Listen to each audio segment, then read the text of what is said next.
ಎಲ್ರಿಗೂ ನಮಸ್ಕಾರ. Welcome back to my YouTube channel. ನಾನು ಭಾರತಿ. ಇವತ್ತು ನಾವು ಜೀವನದಲ್ಲಿ ಪ್ರತಿಯೊಬ್ಬರು ಎದುರಿಸುವ ಒಂದು ಬಹಳ ಮುಖ್ಯವಾದ ವಿಷಯದ ಬಗ್ಗೆ ಮಾತಾಡೋಣ. How to handle criticism and jealous ಅಂತ. ಅಂದ್ರೆ ನಮ್ಮನ್ನು ಟೀಕಿಸುವ ಜನರು ಮತ್ತು ನಮ್ಮ ಬಗ್ಗೆ ಅಸೂಯೆ ಪಡುವ ಜನರನ್ನು ಹೇಗೆ ಹ್ಯಾಂಡಲ್ ಮಾಡಬೇಕು. ಸ್ನೇಹಿತರೆ, ಒಂದು ವಿಷಯವನ್ನು ಮೊದಲು ಅರ್ಥ ಮಾಡಿಕೊಳ್ಳಿ. If nobody talks about you, maybe you are not growing ಅಂತ. ನೀವು ಜೀವನದಲ್ಲಿ ಬೆಳೆಯಲು ಪ್ರಾರಂಭಿಸಿದಾಗ, ಹೊಸದಾಗಿ ಏನಾದರೂ ಮಾಡಲು ಆರಂಭಿಸಿದಾಗ, ನಿಮ್ಮ ಕನಸುಗಳ ಕಡೆ ಹೆಜ್ಜೆ ಇಟ್ಟಾಗ ಜನರು ನಿಮ್ಮ ಬಗ್ಗೆ ಮಾತಾಡಲು ಶುರು ಮಾಡ್ತಾರೆ. ನೀವು ಯೂಟ್ಯೂಬ್ ಚಾನಲ್ ಆರಂಭಿಸಿರ್ಬೋದು, ಹೊಸ ಬಿಸ್ನೆಸ್ ಗಳನ್ನ ಸ್ಟಾರ್ಟ್ ಮಾಡಿರ್ಬೋದು, ಅಥವಾ ಇಂಗ್ಲಿಷ್ ಕಲಿತಿರ್ಬೋದು, ಒಳ್ಳೆ ಜಾಬಿಗಾಗಿ ನೀವು ಪ್ರಿಪರೇಷನ್ ಮಾಡ್ತಿರ್ಬೋದು, ಅಥವಾ ನಿಮ್ಮ ಪರ್ಸನಾಲಿಟಿ ಇಂಪ್ರೂವ್ ಮಾಡ್ಕೊಳ್ತಿರ್ಬೋದು. ಸೊ ಹೀಗೆ ಬೇಜಾನ್ ಏನೇನೋ ನಿಮ್ಮ ಅನುಕೂಲಕ್ಕೆ ತಕ್ಕಂಗೆ ನೀವೇನೋ ಇಂಪ್ರೂವ್ ಆಗ್ತಿರ್ಬೋದು. ನೀವು ಮುಂದೆ ಹೋಗಲು ಪ್ರಯತ್ನಿಸಿದ್ರು ನೋಡಿದಾಗ ಕೆಲವರು ನಿಮ್ಮ ಸಪೋರ್ಟ್ ಮಾಡ್ತಾರೆ, ಆದ್ರೆ ಕೆಲವರು ಟೀಕೆ ಮಾಡ್ತಾರೆ, ಇನ್ನು ಕೆಲವರು ಅಸೂಯೆ ಕೂಡ ಪಡ್ತಾರೆ. ಇದು ಯಾಕೆ ಗೊತ್ತಾ? ನಿಮ್ಗೆ ಗೊತ್ತಾ ಇದು ಯಾಕೆ ಅಂತ? ಯಾಕೆಂದ್ರೆ ನಿಮ್ಮ ಪ್ರೋಗ್ರೆಸ್ ಅವರಿಗೆ ಕಾಣ್ತಾ ಇರತ್ತೆ. ಒಂದು ಚಿಕ್ಕ ಕತೆ ಮೂಲಕ ಹೇಳಕ್ ಇಷ್ಟಪಡ್ತೀನಿ. ಒಂದು ಹಳ್ಳಿಯಲ್ಲಿ ಒಬ್ಬ ರಾಘವ ಎಂಬ ಯುವಕನಿರ್ತಾನೆ. ಅವನು ತುಂಬಾ ಬಡ ಕುಟುಂಬದಿಂದ ಬಂದಿದ್ದ, ಆದ್ರೆ ಅವನಿಗೆ ದೊಡ್ಡ ದೊಡ್ಡ ಕನಸುಗಳಿದ್ವು. Example like me. ಪ್ರತಿದಿನ ಬೆಳಗ್ಗೆ ಬೇಗ ಇರ್ತಾನೆ, ಹೊಸ ಸ್ಕಿಲ್ಸ್ ಅನ್ನು ಕಲಿತಾನೆ, ತನ್ನ ಜೀವನವನ್ನು ಬದಲಾಯಿಸಬೇಕಂತ ನಿರ್ಧರಿಸಿರ್ತಾನೆ. ಆದ್ರೆ ಹಳ್ಳಿ ಕೆಲವರು ಅವನನ್ನು ನೋಡಿ ನಗ್ತಾ ಇರ್ತಾರೆ. ನೀನು ದೊಡ್ಡ ಮನುಷ್ಯ ಆಗ್ತೀಯ, ನಿನ್ನೆ ಏನೂ ಆಗಲ್ಲ, ಕನಸು ಕಾಣೋದ್ರಿಂದ ಯಶಸ್ಸು ಸಿಗಲ್ಲಪ್ಪ ಅಂತ ಹೇಳ್ತಿರ್ತಾರೆ.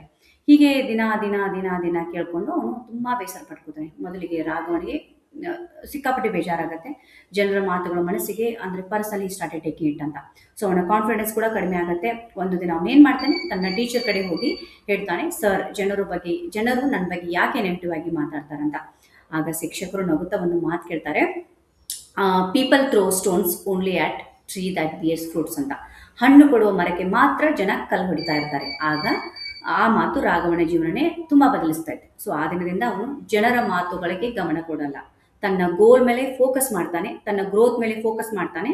ಸೊ ಕೆಲವು ವರ್ಷಗಳ ನಂತರ ಅದೇ ರಾಘವ್ ಒಂದು ದೊಡ್ಡ ಕಂಪ್ನಿಯಲ್ಲಿ ಆಫೀಸರ್ ಆಗಿ ಕೆಲಸ ಮಾಡ್ತಾನೆ. ಅವನನ್ನು ಹಿಂದೆ ಹಾಸ್ಯ ಮಾಡಿದ ಜನರೇ ಇಂದು ಅವನ ಯಶಸ್ಸಿನ ಬಗ್ಗೆ ಮಾತಾಡ್ತಾ ಇರ್ತಾರೆ. ಈ ಕತೆ ನಮಗೆ ಒಂದು ದೊಡ್ಡ ಪಾಠ ಕಲಿಸುತ್ತೆ. ಏನಂದ್ರೆ never stop because of criticism ಅಂತ. ಸ್ನೇಹಿತರೆ, ಟೀಕೆ ಎರಡು ರೀತಿಯದು. ಒಂದು ಕನ್ಸ್ಟ್ರಕ್ಟಿವ್ ಕ್ರಿಟಿಸಿಸಮ್ ಅಂತ ಹೇಳ್ತಾರೆ, ಇನ್ನೊಂದು ನೆಗೆಟಿವ್ ಕ್ರಿಟಿಸಿಸಮ್ ಅಂತ ಹೇಳ್ತಾರೆ. ಕನ್ಸ್ಟ್ರಕ್ಟಿವ್ ಕ್ರಿಟಿಸಿಸಮ್ ಅಂದ್ರೆ ನಮ್ಮನ್ನು ಇಂಪ್ರೂವ್ ಮಾಡಲು ಕೊಡುವಂತ ಸಲಹೆ. ಉದಾಹರಣೆಗೆ ಯಾರಾದರೂ ಹೇಳ್ಬೋದು, ನಿಮ್ಮ ವಿಡಿಯೋ ಕಂಟೆಂಟ್ ಚೆನ್ನಾಗಿದೆ, ಆದ್ರೆ ಆಡಿಯೋ ಕ್ವಾಲಿಟಿ ಇಂಪ್ರೂವ್ ಮಾಡಿದ್ರೆ ಇನ್ನೂ ಚೆನ್ನಾಗಿ ಬರುತ್ತಂತ. ಇದು ಒಳ್ಳೆಯ ಸಲಹೆ, ಇದನ್ನು ಸ್ವೀಕರಿಸಬೇಕು. ಆದ್ರೆ ಕೆಲವರು ಕೇವಲ ನಿಮ್ಮನ್ನು ನೂಸ್ಬೇಕಂತ ಮಾತಾಡ್ತಾರೆ. ಅದು ನಿನ್ನಿಂದ ಏನೂ ಆಗಲ್ಲ, ನೀನ್ ಫೇಲ್ ಆಗ್ತೀಯಾ, ಇದು ನಿನ್ನ ಕೆಲಸ ಆಗಲ್ಲ. ಇಂಥ ಮಾತುಗಳು ಇಗ್ನೋರ್ ಮಾಡಬೇಕು ಲೈಫಲ್ಲಿ.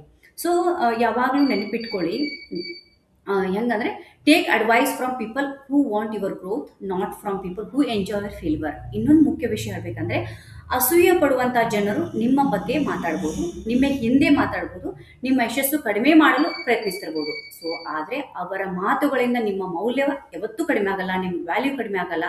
ಒಬ್ಬ ಸಿಂಹದ ಬಗ್ಗೆ ನಾಯಿಗಳು ಬೊಗಳಿದ್ರೆ ಸಿಂಹ ತನ್ನ ದಾರಿನೂ ಬದಲಾಯಿಸುತ್ತಿಲ್ಲ, ಅದು ತನ್ನ ಗುರಿಯ ಕಡೆಗೆ ನಡೆಯುತ್ತೆ. ಹಾಗೆ ನೀವು ಕೂಡ stay focused on your journey.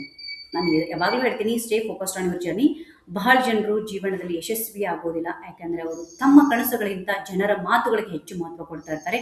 ಜನರು ಏನ್ ಹೇಳ್ತಾರೆ, ಅವರು ನನ್ನ ಬಗ್ಗೆ ಏನೇನು ಯೋಚಿಸ್ತಾ ಇರ್ತಾರೆ, ಏನೇನು ಮಾತಾಡ್ತಿರ್ತಾರೆ ಎಂಬ ಭಯದಲ್ಲಿ ಬದುಕ್ತಾ ಇರ್ತಾರೆ. ಸೊ ಆದ್ರೆ ಸಕ್ಸಸ್ಫುಲ್ ಪೀಪಲ್ ಥಿಂಕ್ ಡಿಫ್ರೆಂಟ್ಲಿ. ಯಾವಾಗಲೂ ಡಿಫ್ರೆಂಟ್ ಆಗಿ ಕೇಳ್ತಾರೆ.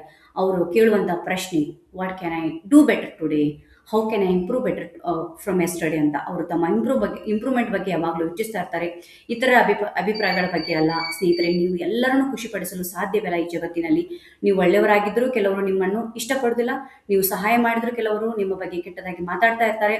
ಅದು ಜೀವನದ ಒಂದು ಭಾಗ ಅಂತ ತಿಳ್ಕೋಬೇಕು, ಅದು ಪಾರ್ಟ್ ಆಫ್ ಲೈಫ್ ಅಂತ ತಿಳ್ಕೋಬೇಕು. So don't waste your energy trying to please everyone. ನಿಮ್ಮ ಎನರ್ಜಿಯನ್ನು ನಿಮ್ಮ ಡ್ರೀಮ್ಗೆ ಬಳಸಿ, ನಿಮ್ಮ ಗೋಲ್ಸ್ಗೆ ಬಳಸಿ, ನಿಮ್ಮ ಫ್ಯೂಚರ್ಗೆ ಬಳಸಿ.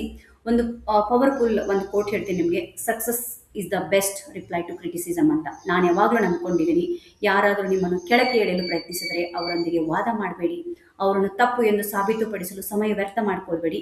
ಇನ್ಸ್ಟೆಡ್ ಅದರ ಬದಲಿ ನೀವು work hard, keep improving, keep growing, and ಒಂದು ದಿನ ನಿಮ್ಮ ಯಶಸ್ಸೇ ಅವರಿಗೆ ಉತ್ತರ ಕೊಡುತ್ತೆ. ಇಂದು ನೀವು ಸ್ಟ್ರಗಲ್ ಮಾಡುತ್ತಿರ್ಬೋದು, ಆದರೆ ಅದೇ ಸ್ಟ್ರಗಲ್ ನಿಮ್ಮನ್ನು ಯಾರಾದರೂ ಟೀಕಿಸ್ತಿರ್ಬೋದು, ಅಸಹ್ಯ ಪಡ್ತಿರ್ಕೊಳ್ಬೋದು, ನಿಮ್ಮ ಬಗ್ಗೆ ನೆಗೆಟಿವ್ ಕಮೆಂಟ್ಸ್ ಬರ್ಬೋದು. ಆದರೆ ಒಂದು ಮಾತನ್ನು ಯಾವಾಗಲೂ ನೆನಪಿಟ್ಕೊಳ್ಳಿ, every successful person was once criticised. ಪ್ರತಿ ಯಶಸ್ವಿ ವ್ಯಕ್ತಿಯ ಒಂದಲ್ಲ ಒಂದು ಸಮಯದಲ್ಲಿ ಟೀಕೆಗಳನ್ನು ಎದುರಿಸಿದ್ದಾನೆ, ಆದರೆ ಅವರು ಯಾವತ್ತೂ ನಿಲ್ಲಲ್ಲ, ಅವರು ಮುಂದುವರೆದಂಥವರು.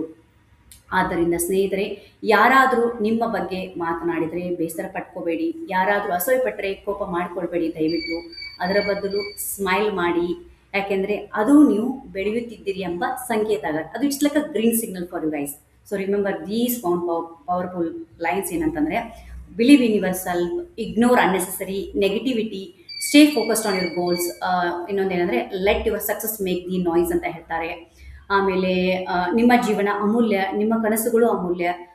ಕೆಲವು ನೆಗೆಟಿವ್ ಪೀಪಲ್ಗಾಗಿ ನಿಮ್ಮ ಕನಸುಗಳನ್ನು ಬಿಟ್ಕೊಡ್ಬೇಡಿ. ಯಾವಾಗಲೂ ನೆನ್ಪಿಟ್ಕೊಳ್ಳಿ, ಕೆಲವು ನೆಗೆಟಿವ್ ಪೀಪಲ್ಗಾಗಿ ನಿಮ್ಮ ಕನಸುಗಳನ್ನು ಬಿಟ್ಕೊಡ್ಬೇಡಿ. Keep learning, keep growing and keep smiling. So and never allow criticism to stop your journey. Thank you so much for watching this video. If you like this video, please like, share and subscribe to my channel. Nanu Bharati. See you in the next video. That too beautiful video. Stay positive, stay confident, keep moving forward. Thank you everyone.